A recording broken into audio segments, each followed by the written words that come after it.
Think about your five closest friends. Now think about what you last actually spoke to them.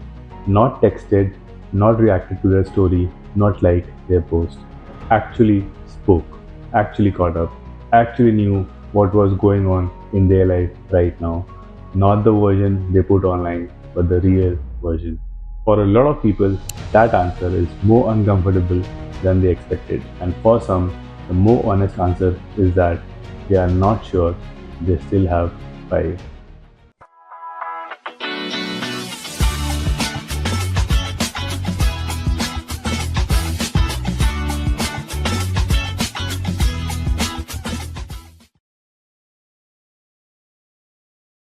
Nobody talks about this directly, but there is a friendship crisis happening quietly, gradually, in the lives of an entire generation. Not a dramatic falling out, not a big fight, not a betrayal, just a slow, polite disappearance. People who were once essential to your life, now reduced to a name you occasionally see online. People you genuinely like but haven't actually spoken to in 8 months. People you would describe as close friends to someone who asked but who, if you're honest, you no longer actually know. And the strangest part, nobody did anything wrong. Let's go back to when making friends was effortless. School, college, your first job, the hostel, the neighborhood you grew in. You did not have to try. You did not have to schedule. You did not have to make an effort. You were just there together every day. Post proximity did all the work. You sat next to the same person for 3 years. You ate at the same canteen. You traveled the same route. You complained about the same professor, the same manager, the same traffic. And out of that reputation, without either of you deciding to, something grew. Friendship, it turns out, is mostly made of time spent in the same place without a reason to leave. And then life happened. Different cities, different jobs, different schedules, different phases. The proximity ended. And with it, quietly, without announcement, so did the conditions that made the friendship easy.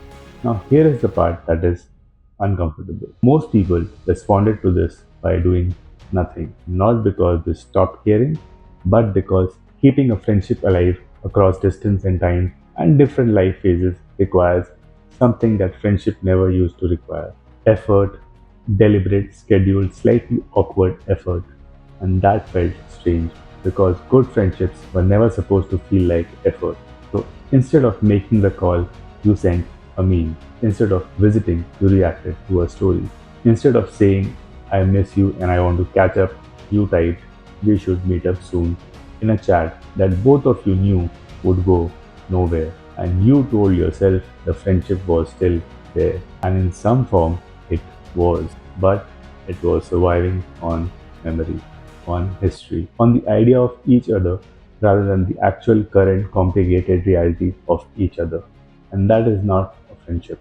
That is a tribute to one. Here is what happened on a larger scale. Social media arrived and made something feel possible that wasn't. It said you can maintain all of these relationships, everyone all at once, indefinitely. Just stay connected, keep up with their posts, react when something happens, comment occasionally, and you will never lose anyone. So people stopped choosing because choosing, deciding which friendships to actually invest in, meant admitting that the others were fading, and that felt like loss. So instead, everyone stayed nominally connected to everyone: 200 friends, 300 followers, a contact list that goes on forever. And somehow, despite all of that, a feeling that nobody really knows them. Not because people aren't there, but because being followed is not the same as being known. Think about the last time a friend asked you something that required a real answer, not how are you, because that requires nothing, something specific, something that showed they had been paying attention to your actual life. How did that conversation with your manager go? Did you ever figure out what you wanted to do about that situation? You seemed off the last time we spoke.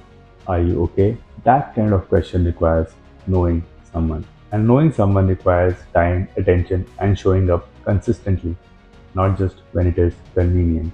That is what is missing. Not warmth, not care, not the desire to be a good friend, just the actual practice of it. because friendship, like any living thing, needs to be fed. And what most people are feeding their friendships right now is a like, a reaction, a haha on the meme they sent at 1 a.m. That is not enough to keep something alive.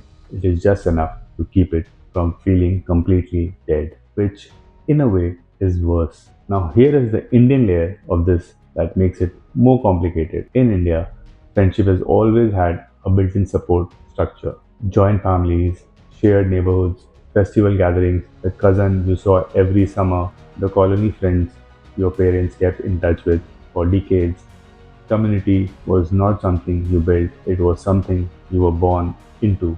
But that structure is quietly dissolving. Nuclear families in apartment buildings where you do not know your neighbor's name. Young people moving to Bangalore or Mumbai or Dubai for work, starting from scratch in a city where nobody knows them yet, and discovering that making friends as an adult without the forced proximity of school, without the built in community of a joint family is one of the hardest social things a person can do because it requires something the previous generation almost never had to do: choosing, initiating, being vulnerable enough to say, I would like to know you better, to someone who did not grow up beside you. And that is genuinely difficult. Making friends became easier than ever. More platforms, more ways to connect, more people within reach than any generation before had access to.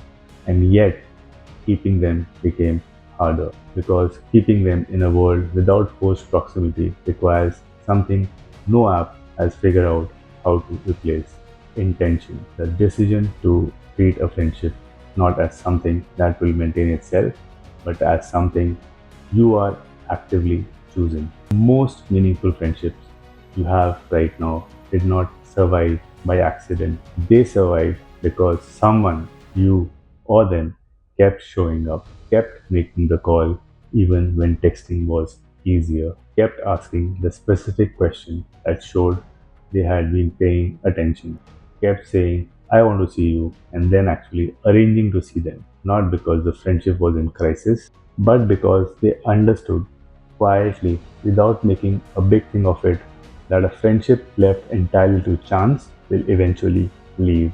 So the question is not whether you care about the people in your life, you probably do. Question is whether caring is enough without the showing up. Think about one person you have been meaning to call, not text. Call someone whose real life, not their online life, their real one, you have genuinely lost track of.